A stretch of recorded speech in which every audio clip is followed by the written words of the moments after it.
দিয়ে প্রভু এসেছে, শৈশব আমার যে খুশিতে ভরেছে, আনন্দ দিতে প্রভু কাছে এসেছে। Bonjour et bienvenue au 5 à 7 Mission CCDM. Merci de votre intérêt pour l'émission et de votre fidélité à prier et soutenir l'œuvre de nos missionnaires. Aujourd'hui, nous allons voyager sur plusieurs continents avec 3 entrevues et quelques nouvelles que nous avons reçues. Alors, débutons par une entrevue avec pasteur Annie Riendo, dont nous avons parlé dans la capsule de novembre. Elle est allée à Phnom Penh, au Cambodge, comme enseignante à une conférence pour femmes organisée par Zoe Network. Elle a pu rencontrer pasteur Soka et son épouse que nous soutenons et lui remettre un don de notre part. Bonjour Annie, on est très content que tu sois avec nous après ce beau voyage que tu as accompli avec ton équipe au Cambodge et on a hâte d'entendre ce que tu as sur ton cœur à nous partager. Merci René, je suis très contente d'être là. Alors, j'ai fait un très beau voyage et j'ai beaucoup de choses à dire. Aujourd'hui, je ne pourrai pas dire tout ce qu'il y a sur mon cœur parce qu'il y en a tellement. D'abord, je vais vous dire que le plus clair de mon voyage s'est passé dans la capitale du Cambodge, à Phnom Penh, et c'est là que j'ai joint un couple missionnaire qui travaille déjà sur place. Et j'allais dans ce voyage avec l'équipe de Zoe Network pour principalement encourager les femmes. Et il y a eu une conférence pour les femmes pendant 2 jours. Il y avait plus de 130 femmes qui ont participé à cette conférence-là. Elles ont été équipées pour augmenter leur influence. J'ai eu le privilège de donner un atelier sur le mentorat. À Phnom Penh, le couple qui travaille là, le mari, entre autres, s'occupe d'un dortoir pour les étudiants, le Global Center.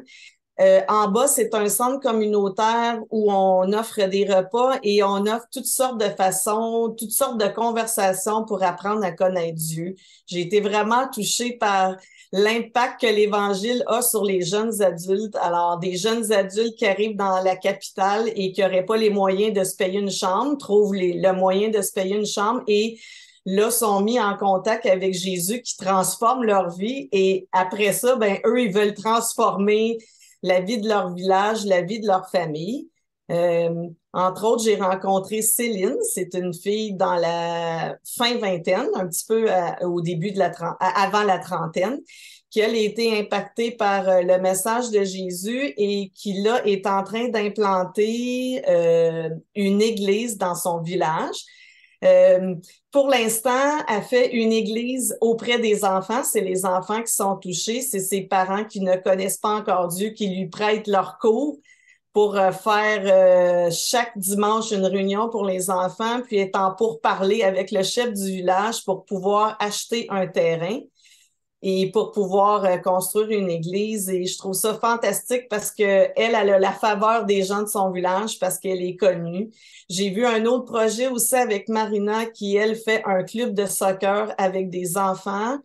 Elle s'est rendu compte que dans son village, il y avait beaucoup de jeunes adolescents qui se tournent vers des gangs de rue et qui n'utilisent pas à bon escient leur énergie. Alors, elle a décidé de faire un club de soccer qui a un grand impact dans sa communauté. Là aussi, j'ai pu aller visiter son village et constater aussi que des gens vivent dans des conditions plus précaires que les nôtres. Et là aussi, Jésus veut faire la différence. Alors, il y a eu ça durant mon voyage.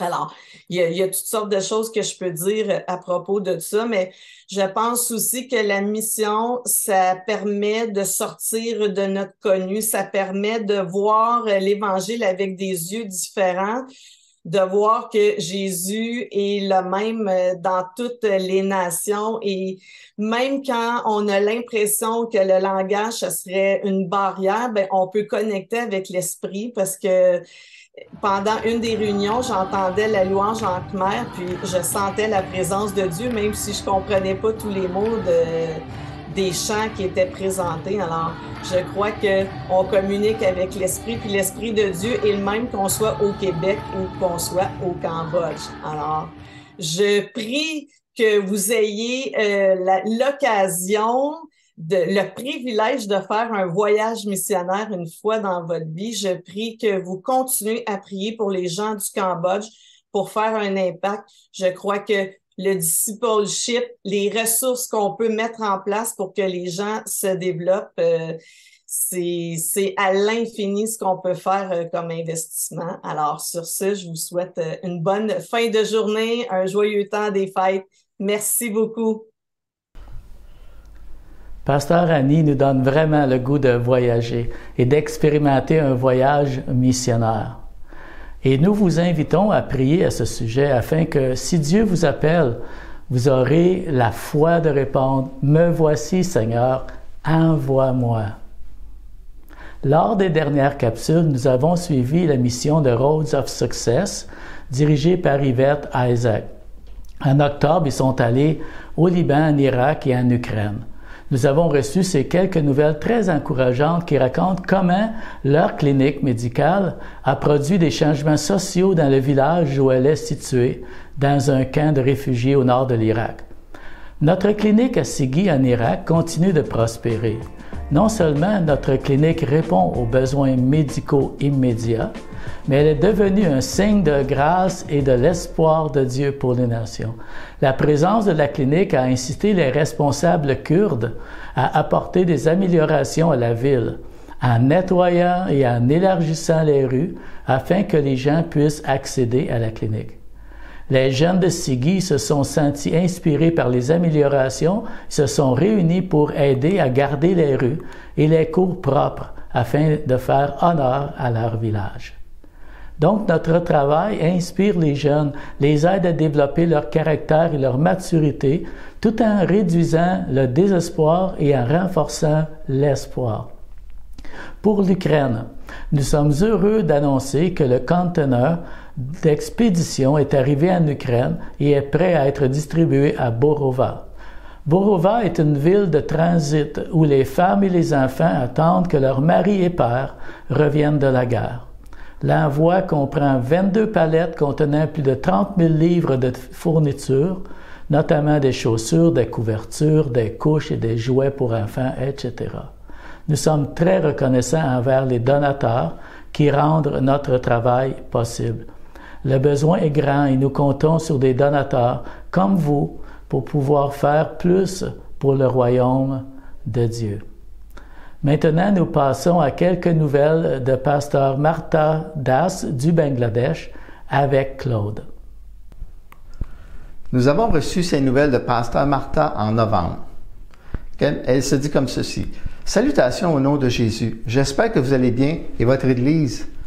Nous avons reçu votre don missionnaire de 486 Canadiens. Merci pour votre soutien continu au ministère Fellowship national chrétien du Bangladesh. Grâce à votre soutien financier d'environ 160 000 taka, nous avons prévu d'encourager et de bénir les enfants des familles de pasteurs qui ont obtenu le meilleur score du niveau secondaire des années 2019, 2020 et 2021. Nous avons organisé la conférence nationale des pasteurs dirigeants du 26 novembre à Gazipur, où 600 pasteurs et dirigeants ont été invités. Le secrétaire général de l'Alliance évangélique mondiale vient en tant qu'orateur pour bénir notre alliance. Dans cet événement très spécial, nous appellerons plus de 40 jeunes à les honorer et les encourager à maintenir l'excellence dans leurs études ainsi que dans leurs implications et relations avec les églises locales et que dans l'avenir, ils puissent servir la nation avec l'éthique chrétienne. Nous avons prévu de leur offrir des écussons, un don financier, une belle Bible et quelques bons livres. Ces familles de pasteurs sont vraiment pauvres, mais Dieu les a bénis avec des enfants intelligents dans leur foyer. Voici quelques-uns de ces jeunes.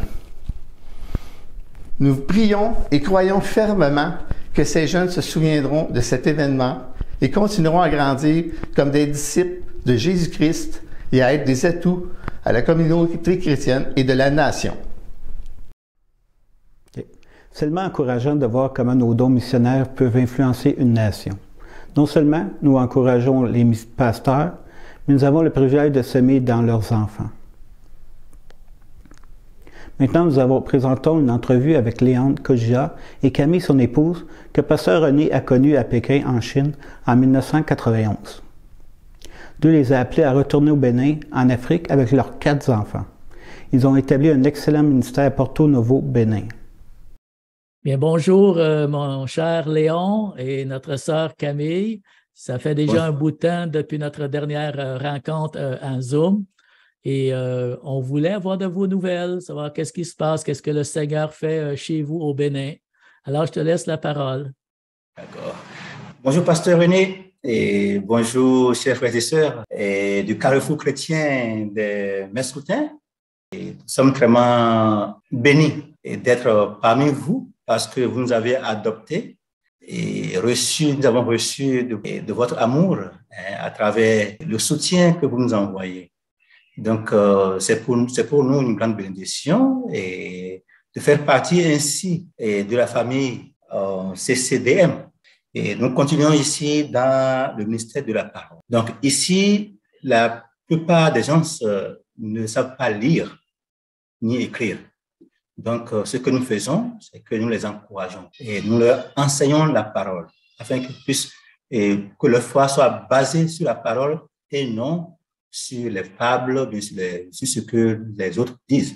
Le second ministère, c'est le ministère des enfants. Nous comprenons également que les enfants, ils sont l'église de demain. Et eux, c'est aussi, ils constituent un terrain vierge. Là, on peut planter et essayer de les préparer à notre manière. Et ça, nous avons cet avantage-là. C'est pourquoi nous ne les négligeons pas. Et actuellement, nous avons aussi des défis parce que nous avons besoin d'ouvriers. Parce que nos 2 filles qui s'occupaient du ministère des enfants sont maintenant parties à l'université. Donc, ils ont quitté la ville de Porto Novo. Et là, nous sommes dans le besoin d'ouvriers qualifiés dans ce domaine pour nous aider. Et un autre ministère que nous exerçons ici, c'est le ministère des couples. Et là aussi, c'est un domaine tellement sensible dans une société de polygamie. Donc, nous rassemblons les couples et pour les encourager à vivre selon les principes chrétiens de la famille. Et bien sûr, ils sont devenus chrétiens, mais ils sont également victimes de notre société, de notre culture polygamique. Donc là aussi, il y a tellement de défis. Un autre projet qui est en cours, c'est la construction de notre centre que nous avons commencé à construire il y a 2 ans. Et nous sommes tellement avancés, mais nous sommes maintenant à la phase de finition. La finition là, donc ça va maintenant doucement parce que la finition demande beaucoup plus de moyens. Donc nous avançons selon ce que le Seigneur pourvoit. Merci beaucoup pour votre temps et nous espérons vous voir ici un jour par la grâce du Seigneur. Merci. Maintenant, nous savons mieux comment prier pour Léon et Camille et pour le ministère au Bénin. Comme Pierre et Marielle Parisi viennent tout juste de revenir du Sénégal, Pasteur René a pu les contacter et avoir une entrevue avec eux. Bonjour Pierre et Marielle, encore une joie de vous retrouver, grands voyageurs. On voudrait savoir de vos nouvelles, là. Qu'est-ce qui se passe avec vous là? Bon, depuis qu'on a plus de facilité de voyager après la pandémie, ça fait déjà 2 fois qu'on va à Dakar au Sénégal. La première fois, je suis allé seul en début d'année, en contact avec les assemblées de Dieu là-bas, parce qu'ils sont très intéressés à faire la mission, mais ils ne savent pas vraiment par où commencer. Alors, c'est ce qu'on essaie de faire avec eux. Alors, c'est à leur demande qu'on est là-bas. On est revenu juste la semaine passée, donc septembre, octobre, novembre, on était à Dakar au Sénégal et je dois retourner en début de l'année prochaine. Donc, cette fois-ci, Marielle était avec moi. On a beaucoup eu chaud là-bas, il faisait très chaud. Et on a eu l'occasion aussi de prêcher dans les églises. Le dernier dimanche, j'ai prêché à l'église du surintendant national. Et il y a au moins une vingtaine de personnes qui ont confessé leur besoin de recevoir Christ comme Seigneur et Sauveur. Donc, c'était vraiment un baume et c'était vraiment encourageant, autant pour eux que pour nous, à 2 jours de notre départ, de savoir qu'on a quand même introduit des gens dans le royaume de Dieu. C'était une bonne chose. Donc, notre région maintenant, dans les PAOC, c'est l'Afrique et le Moyen-Orient. Et on est intéressé à travailler avec les leaders d'Église pour soit créer ou améliorer leur structure missionnaire. Donc, quand je parle de structure missionnaire, peut-être juste à titre indicatif, il y a 3 structures en particulier qui m'intéressent particulièrement. Premièrement, la structure de soutien, qui est en fait l'Église locale. Il n'y a pas de mission sans l'Église locale, parce que tu es d'accord avec moi que l'Église locale fournit les missionnaires, elle fournit la couverture de prière, elle fournit l'argent. Alors, on ne peut pas faire la mission sans l'Église locale. Donc, il faut que l'Église locale soit sensibilisée à la mission. Il faut augmenter son taux de conscience par rapport à la mission et son taux de responsabilité aussi. Donc, ça, c'est la structure de soutien. Ça prend aussi une structure de formation. Le Brésil, par exemple, quand ils ont débuté à envoyer des missionnaires, ils en envoyaient beaucoup, mais ils avaient un taux de gens qui revenaient après 1 année ou 2 de plus de 50% de leurs missionnaires revenaient parce qu'ils n'avaient pas été formés. Donc, la structure d'envoi ou la structure plutôt de formation est très importante. Donc, ils ont un collège biblique là-bas, mais il n'y a aucun missionnaire qui est sorti de ce collège biblique jusqu'à présent. C'est vraiment un collège biblique axé à former des pasteurs parce qu'ils ont un grand besoin de pasteurs. Donc, peut-être qu'il y aura besoin de créer une autre structure pour spécialiser dans la mission. Et la dernière structure, c'est la structure d'envoi. Donc, qui va coordonner, qui va accréditer les missionnaires, qui va envoyer les missionnaires. Donc, souvent, à ce moment-là, il faut travailler au niveau national. Donc, je vais travailler vraiment au niveau de la structure de soutien, structure de formation et structure d'envoi. Et j'espère que de mon vivant, j'aurai l'occasion de voir un missionnaire sénégalais envoyé quelque part. Ouais. Alors, c'est à ça qu'on travaille. Marielle continue toujours à superviser le programme d'enfants Child Care Plus au Congo. Donc, il y a plus de 200 enfants qui ont des études fournies ou assistées par des parrains canadiens. Donc, ça, c'est toujours un travail qu'elle continue à faire à distance. Donc, on est passablement occupé. Quand on est au Québec, on essaie de faire des cours Kairos à droite et à gauche pour sensibiliser les Québécois à la mission. C'est toujours intéressant d'entendre Pierre nous partager quelques principes sur la missiologie. Maintenant, nous allons prier pour nos missionnaires que nous avons vus dans cette vidéo et tous ceux que nous soutenons. Merci Seigneur vraiment pour tout ce que tu fais, leur sacrifice, leur dévotion envers ta mission Seigneur et envers les gens autour d'eux Seigneur. Que tu puisses apporter sécurité, oui, vraiment les bénir Seigneur et amener Seigneur vraiment un renouveau dans leur vie Seigneur, que tu les diriges pour 2023 Seigneur. Et merci pour notre Église qui vraiment ont le cœur à la mission Seigneur. Merci pour leur appui dans la prière et financier. Amen. Pendant que nous préparons pour cette saison des fêtes avec de la nourriture en abondance et des cadeaux de Noël sous le sapin, il y a encore beaucoup d'adultes et d'enfants malheureux qui n'auront pas l'essentiel de Noël à partager dans leur camp de réfugiés ou dans d'autres situations difficiles ce Noël. Beaucoup de nos missionnaires travaillent avec des familles et des enfants qui manquent de nourriture, qui manquent de divertissement et de bonheur. Ce Noël, aidez-nous dans un esprit de générosité en vous associant à nous pour apporter du bonheur à travers ceux qui servent les enfants vulnérables qui en ont le plus besoin. C'est notre dernière capsule cette année. Nous vous souhaitons de très joyeuses fêtes et une nouvelle année remplie de bénédictions de notre Dieu et on se donne rendez-vous en février prochain. Joyeuses fêtes à tous! स्नेह सुबुदिए